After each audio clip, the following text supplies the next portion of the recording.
Bonsoir à tous, nous sommes en direct du GARAC, l'École nationale des professions de l'automobile qui se trouve à Argenteuil. Et je suis avec Joséphine Taverne, 18 ans, qui est élève en bac pro en réparation de carrosserie. Bonsoir Joséphine, Bonsoir. merci d'avoir accepté de faire cette interview. Je sais que c'est pas toujours évident. Alors Joséphine, est-ce que tu peux te présenter en quelques mots s'il te plaît? Je m'appelle Joséphine, du coup. Je suis en terminale réparation des carrosseries au GARAC. J'ai 18 ans aussi. Et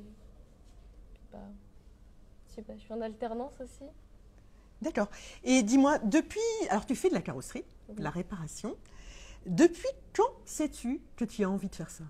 Parce que c'est quand même pas banal pour une jeune fille. Hein. Ça fait très longtemps. Déjà en primaire, j'étais très intéressée par les émissions de télé de voitures, de réparation, de carrosserie. Que tu regardais avec ton papa et ta maman ou Ouais, tu le mettais tout seul toute pour le seule programme aussi. au lieu des dessins animés, tu mettais Voilà, les émissions aussi, auto. je rentrais des cours, je mettais, je pense qu'il y en a beaucoup qui connaissent, c'est Pick My Ride. Ah oui. Voilà, c'était mon rendez-vous du soir, c'était pas les dessins animés. Et du coup, je regardais beaucoup ça. Donc la mécanique, ça m'intéressait pas du tout. Alors quand ça parlait de carrosserie, peinture, tout ça, j'étais à fond dessus. Hein. Et du coup, après, au début, j'hésitais quand même parce que moi, c'était un métier de garçon. Et après, je me suis dit, de toute façon, il n'y a pas vraiment de métier de garçon ou de fille. Et du coup, en 5e, j'ai annoncé ça à mes parents. Je suis allée les voir. J'ai dit, je vais faire carrossière. Et alors, la réaction? Ils m'ont dit, quoi, t'es sûre, Joséphine, tu veux faire ça? C'est un métier difficile, tout ça. J'ai dit, oui, je suis sûre, tout ça. Puis voilà, après en 3e, j'ai fait des stages pour confirmer ce que je voulais bien faire. Mais voilà, aujourd'hui. Et dis-moi, tes parents, ils sont dans l'automobile? Mais dans leur métier, non. Enfin, mon père, il touche un petit peu, il est routier, donc il transporte beaucoup de pièces automobiles. Il transporte des véhicules aussi, des buggy, je crois que ma mère elle m'a dit. Enfin, il transporte beaucoup de pièces automobiles. Ils aiment ça, mes parents. Ma mère, elle n'est pas du tout dans l'automobile. Elle est préparatrice en pharmacie, donc ça n'a rien à voir. Mais voilà, j'ai grandi quand même un petit peu dans ce monde-là d'automobile parce que ils en parlent souvent, ils aiment beaucoup ça. Et ils ont une voiture d'ailleurs, ils ont une Mustang. Et sympa. Voilà, ils font beaucoup de festivals, rassemblements. Donc de temps en temps, je vais avec eux. Il y a aussi mon copain. Donc c'est son père et son grand-père qui sont dans l'automobile. Donc ils restaurent des vieilles voitures anciennes. Et donc j'ai fait aussi des rassos avec eux, tout ça. Alors dis-moi, on a vu quand tu as annoncé à tes parents que tu voulais faire de la carrosserie. Et quand tu l'as annoncé à tes copines, comment elles ont réagi? Elles m'ont dit c'est très bien. Elles m'ont posé des questions sur un peu plus ce que c'était la carrosserie. Enfin, vraiment plus. Enfin, elles savent ce que c'est la carrosserie, mais ce que ça consiste à faire. Parce que elles ne connaissaient pas. Mais voilà, ils m'ont toujours encouragé, tout ça. Enfin. Et comment tu as entendu parler du GARAC? Est-ce qu'il y a des personnes qui sont venues dans ton collège pour en parler à l'occasion d'une journée de présentation des métiers, par exemple? Pas du tout. C'est le père de mon copain qui m'a parlé du GARAC. Puis il y a mes parents qui m'ont parlé du GARAC aussi. Et mon frère, parce que lui, il était au lycée à Ipluche. Lui, il a fait une formation poids lourd aussi, comme mon père. Mais il y avait de la carrosserie, tout ça. Et il m'a dit, si tu veux, il y a le GARAC. Moi, j'ai des amis qui sont là-bas. Alors, pourquoi, je reviens là-dessus, mais pourquoi la carrosserie? Parce que tu aimes la voiture, c'est un fait, mais il y a plein d'autres choses. Pourquoi la carrosserie? C'est quelque chose qui m'attire beaucoup, la carrosserie. C'est l'esthétique de la voiture. Tout ce qu'on peut faire sur une voiture, c'est ouf. Tu as une petite sensibilité artistique? Tu aimes peindre? Ouais, voilà, c'est ça. Ouais, quand j'étais petite, je dessinais beaucoup. Et puis, tout ce qui est esthétique de la voiture, on peut faire plein de choses sur une voiture. C'est ça qui m'intéresse beaucoup. Et quand tu étais au collège, en 3e, avant de passer le brevet des collèges, tu hésitais avec d'autres formations que la carrosserie? Alors, non, pas vraiment. C'est vrai que je pense que si j'aurais pas pu aller en carrosserie, je serais allée en général. Mais bon, j'avais pas trop le niveau pour aller en général. J'aurais fait des études littéraires, parce que j'aime beaucoup la lecture, j'aime beaucoup tout ce qui est littéraire. Mais bon, je préférais aller en carrosserie, quoi. C'est mieux. Et dis-moi, quand tu es arrivé, ton premier jour, en classe, au GARAC, en bac pro carrosserie, quand tu es arrivé dans la classe, il y a combien de filles dans ta classe? Cette année-là, parce que du coup j'ai fait mon CAP avant, Cette année-là, je suis la seule fille. Donc ça va, cette année-là, il y avait déjà des personnes que je connaissais dans ma classe qui étaient en CAP avec moi. Du coup, c'était assez facile de s'intégrer. Puis ils sont très très gentils, hein. Ils sont adorables. Et en CAP, tu étais aussi la seule fille ou il y avait d'autres Alors, jeunes filles avec toi? au début, j'étais la seule fille. Puis en cours d'année, il y a une autre fille qui est venue. Elle était en mécanique poids lourd. Et puis elle est venue en carrosserie. Bon, là, aujourd'hui, elle n'est plus là. Elle est partie dans un autre cursus. Et on était toutes les deux. Pareil, très bien. En CAP, c'était adorable aussi. Ils m'ont très très bien accueillie. C'est même eux qui sont venus vers moi me parler parce que je restais dans mon coin. Voilà. C'est gentil. Je les ai rencontrés tout à l'heure, ils ont l'air vraiment très très gentils.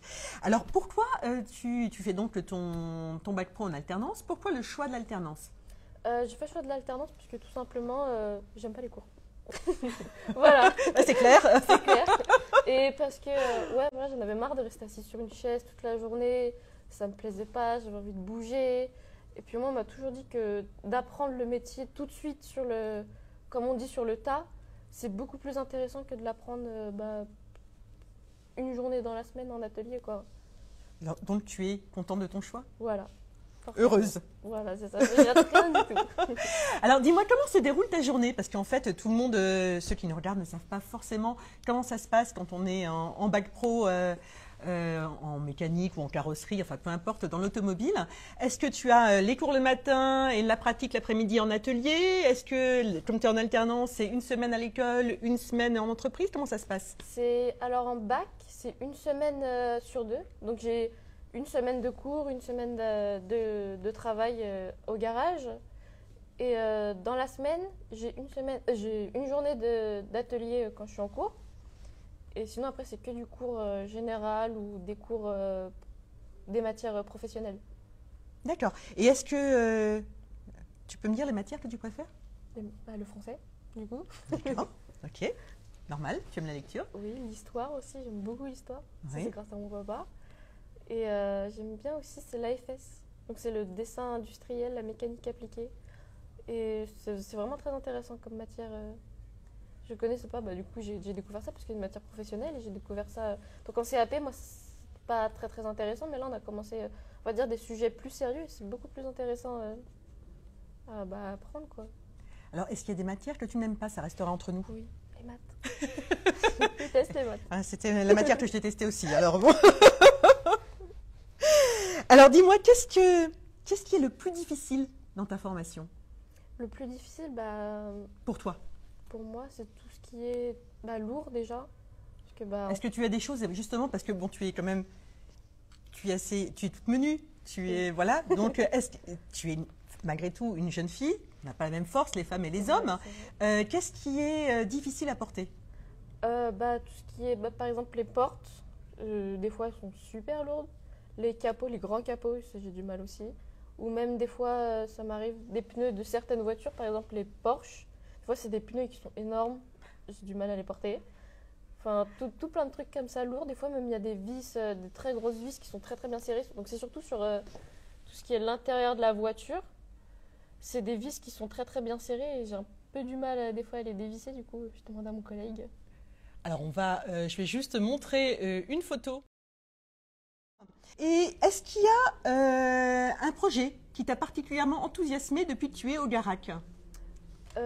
Alors on a fait on a participé à plusieurs projets et celui qui était quand même le plus intéressant, c'était la RAW 80. La NSU RAW 80. Voilà, c'est ça. Donc elle est passée sur Vintage Mécanique. On n'a pas beaucoup travaillé dessus, mais on a eu des explications. On l'a vu arriver, démonter. Enfin, on l'a vu pas arriver, mais quand elle était dans l'atelier avant d'avoir attaqué le projet. On l'a vu démonter, et puis on l'a vu au final après. Enfin, on a quand même suivi, même si on n'a pas forcément beaucoup participé dessus, c'était très intéressant.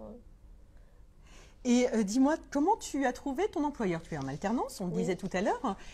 Comment as-tu trouvé ton employeur? Est-ce que c'est le Garac qui t'a aidé à trouver une entreprise ou tu as dû chercher toute seule? J'ai cherché toute seule. Alors, j'ai fait plusieurs carrosseries avant de trouver celle que j'ai là. Ça a été quand même assez mitigé. Puis après, mon papa il m'avait parlé d'un côté. Donc moi, j'habite à Saint-Leu-la-Forêt. Et à côté, du coup, il y a Taverny à côté. Donc il y a la déchetterie de Taverny-Beauchamp. C'est Taverny-Beauchamp. Je confonds à chaque fois. Et donc, il y a des garages dans cette rue-là, la même rue. Et mon papa il m'a parlé, il m'a dit, oui, il y a un garage, ça fait super longtemps que je le vois, il est ouvert, tout ça, va jeter un coup d'œil et tout.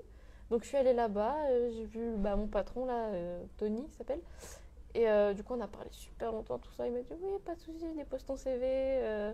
Puis ils m'ont rappelé, ils m'ont dit, on le prend, quoi. Alors, ton patron, il est comment? Tony, il est comment? Il est sympa? Très gentil, vraiment, il est très, très gentil. Et tes collègues? Super gentil aussi, vraiment, ils sont adorables.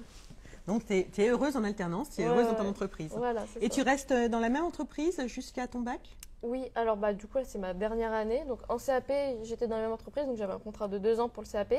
Et j'ai voulu y rester parce que c'est un endroit qui me plaît vraiment bien. Et du coup, j'ai refait un contrat pour 2 ans pour le bac. Et après ton bac, tu veux faire quoi? J'aimerais bien quand même tester de nouvelles entreprises. Donc j'aimerais bien faire du coup le CAP peinture.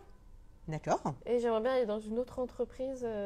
Donc essayer peut-être une plus grande entreprise, donc, du style Renault, Peugeot, des trucs comme ça. Est-ce qu'il y a un constructeur qui te plairait particulièrement? Alors là, après, c'est des constructeurs du style Mini, BM, c'est plus compliqué à trouver.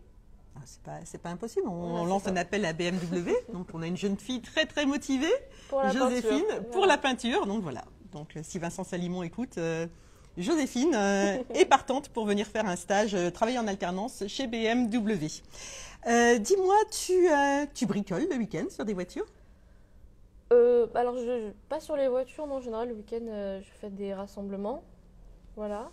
Ou voilà, sinon, je sors avec mes amis, mon copain, tout ça. Et avant, je bricolais sur ma moto. Avec le père à mon copain, du coup, puisqu'il est mécano et qu'il s'y connaît très très bien sur les 50, tout ça. Et donc, il m'aidait à réparer les petites pannes. D'accord, donc tu es moto et auto. Voilà, c'est ça. Plus la moto quand même. Plus la moto? Voilà. Donc tu envisages de faire une formation moto ou alors vous faites de tout ici? Est-ce que Ici, vous travaillez sur la carrosserie des deux roues également? Ici, j'en ai jamais vu. Je sais qu'il y a les mécaniques moto, mais la mécanique, comme je disais, ça m'intéresse pas trop. Mais à mon travail, donc au garage, on fait énormément de carénage moto. Voilà. Donc bon, il y a tout ce qui est la recherche de teintes, puisque je sais pas, les clients, ils se trompent sur les teintes à chaque fois. Il y a de la préparation, des fois on répare les carénages aussi. C'est très... Moi j'aime bien. Que dirais-tu aux jeunes filles qui hésitent à faire une formation dans l'automobile? Après, si elles hésitent, elles peuvent faire des stages, en parler avec... essayer de trouver d'autres filles. Sur Insta, maintenant, on a beaucoup de possibilités, même sur Facebook, enfin les réseaux sociaux en général. On a beaucoup de possibilités de trouver des personnes qui font... des filles qui font de la carrosserie, de la peinture, même de la mécanique, tout ça. Et puis, faut pas hésiter, hein. Il faut s'imposer maintenant. Alors, on entend souvent les jeunes n'aiment pas l'automobile, les jeunes n'aiment plus l'automobile. C'est vrai? Non, c'est faux. Voilà, moi, je connais beaucoup, énormément qui sont dans la voiture. La plupart de mes amis, ils aiment la voiture. Voilà, donc... Alors, en plus, c'est un secteur qui recrute. Il y a quand même 50 000 postes qui attendent preneurs. À ton avis, comment on peut attirer les jeunes dans l'automobile? Je ne parle pas seulement des jeunes filles, je parle des jeunes en général. Comment on peut les attirer dans les métiers de l'automobile? Qu'est-ce qu'il faudrait leur dire? Qu'est-ce qu'il faudrait leur proposer pour qu'ils aient envie de venir? Peut-être... maintenant, c'est vrai qu'on regarde plus trop la télé, on est surtout sur Netflix, tout ça, mais les réseaux sociaux, déjà, on pourrait proposer des choses où ce sont des jeunes qui pratiquent la carrosserie, des jeunes parce que c'est vrai qu'on voit beaucoup de personnes qui ont beaucoup d'expérience déjà. Donc tu penses à François Alain ou Voilà, c'est ça. Pourquoi on ne mettrait pas des plus jeunes, des jeunes qui n'ont pas forcément l'expérience, mais qui font ça, parce que c'est vrai que ça motive plus des fois quand on voit des jeunes. Enfin, moi, en tout cas, quand je vois des jeunes, c'est trop cool en fait. Ils font ça, moi aussi j'aimerais faire pareil. D'accord, donc effectivement, plus communiquer voilà, c'est ça. avec des jeunes sur les réseaux sociaux. Très bien. Et dis-moi, comment vois-tu l'automobile dans 10 ans? Là, ça bouge très vite. Ouais. À ton avis, qu'est-ce qui aura changé dans 10 ans? Déjà, il va y avoir tout ce qui est moteur, puisque le moteur thermique, moi je suis totalement pour le moteur thermique, c'est quelque chose que j'aime beaucoup. Le moteur électrique moins, parce que j'ai mes raisons, voilà. Et Qui sont la pollution, voilà. Je trouve que ça pollue plus, moi, le moteur électrique. Écoute, je partage ton avis. Voilà, donc j'ai plein d'arguments si vous voulez. Et par contre, j'ai entendu parler du moteur hydrogène, qui pourrait être un projet, je pense, qui est le moins polluant, j'espère, et qui pourrait, j'espère, arriver dans moins de 10 ans, parce que je pense que c'est très très intéressant je sais pas comment dire, peut-être à évoluer, enfin à travailler. D'accord. Bah, ça avance très très vite aussi sur le domaine de l'hydrogène. Donc effectivement, peut-être que c'est l'hydrogène qui va l'emporter, on l'espère. Ouais, peut-être en Chine, au Japon, je sais qu'ils sont très très avancés sur tout ce qui est Mais en moteur. France, on y travaille aussi. Ouais, c'est possible. Alors dans quelques semaines, du 18 au 22 octobre, Oui. porte de Versailles, il y a le salon Equipoto. Est-ce que tu es déjà allé à Equipoto? Pas du tout, avant je connaissais pas du tout. J'en ai entendu parler, mais je savais pas du tout ce que ça... Pas du tout vraiment ce que c'était, quoi. Donc, Alors on t'y retrouvera. d'accord. Donc, dans quelques semaines, je J'espère. te redonnerai à nouveau rendez-vous sur C'est Equipoto pour t'interviewer, pour recueillir tes premières impressions. Mais déjà là maintenant, comme ça, avant d'y avoir été, qu'est-ce que tu espères y trouver? Du coup, j'ai recherché un peu. Apparemment, c'est surtout ce qui est l'équipement automobile, tout ça. Donc, du coup, j'espère y trouver des choses nouvelles, des choses qui ont évolué sur les équipements, tout ça, parce que c'est des choses qui peuvent être très très intéressantes à partager après avec mon employeur, donc mon patron, mes collègues, d'autres amis, tout ça. Ça peut être très, très intéressant. Donc tu vas suivre aussi des démonstrations, j'imagine. Oui, Des conférences peut-être, je ne sais pas, je sais pas du tout. sur l'hydrogène. Oui, voilà, ça doit être sympa. Alors tu verras, c'est une mine d'informations extraordinaire. Alors c'est une mine d'informations pour les jeunes qui étudient dans le secteur de l'automobile, mais aussi pour ceux qui ne savent pas s'ils ont envie de venir dans le secteur ou pas. C'est un secteur d'avenir, l'automobile. Et je vous donne rendez-vous donc à Equipoto. Joséphine vous donne rendez-vous aussi à Equipoto. Et on la retrouvera d'ailleurs là-bas en direct pour recueillir ses impressions, donc du 18 au 22 octobre, porte de Versailles. Merci à tous d'avoir suivi ce live. Merci Joséphine d'avoir accepté de faire cette interview. Je sais que c'est pas évident. Et merci au Garac de nous avoir accueillis.